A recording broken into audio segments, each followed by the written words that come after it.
पवारसाहेबांबाबत वक्तव्य करून रामदास कदमांना एकनाथ शिंदेंना अडचणीत आणायचे सुषमा अंधारेंचा रामदास कदम यांच्यावर टू द पॉइंट आरोप।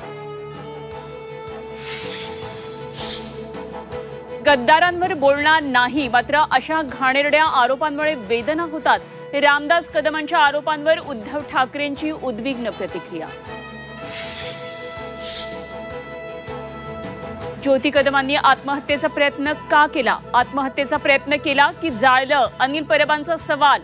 रामदास कदम यांची नार्को टेस्ट करावी, परबांची मागणी। एकत्र आलोय हे दररोज सांगण्याची गरज नाही, मनसे युतीबाबत उद्धव ठाकरेंचं वक्तव्य। आम्ही एकत्र आल्यानं विरोधकांचे धाबे दणाणले, ठाकरेंचा हल्लाबोल। मुख्यमंत्र्यांनी बोलावलेल्या ओबीसी बैठकीत तोडगा नाहीच। 10 ऑक्टोबरला नागपूरमध्ये ओबीसींचा मोर्चा निघणारच, विजय वडेट्टीवारांची घोषणा। राज्यात मराठा विरुद्ध ओबीसी कलगीतुऱ्याचा नियोजनबद्ध कार्यक्रम।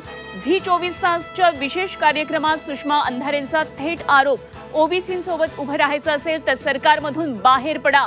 अंधारेंचं नाव न घेता भुजबळांवर निशाणा।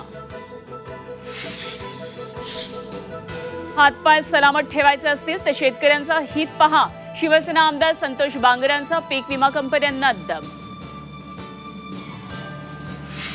अपघात प्रकरणी गौतमी पाटीलला नोटीस नाही, पुणे पोलीस उपायुक्तांची माहिती। तर आपण फक्त तपास व्यवस्थित करायच्या सूचना अधिकाऱ्यांना केल्या, चंद्रकांत पाटील यांचं स्पष्टीकरण। आजपासून बँकेत सेम डे क्लिअरन्स व्यवस्था लागू, अवघ्या काही तासामध्ये चेक क्लिअर होणार।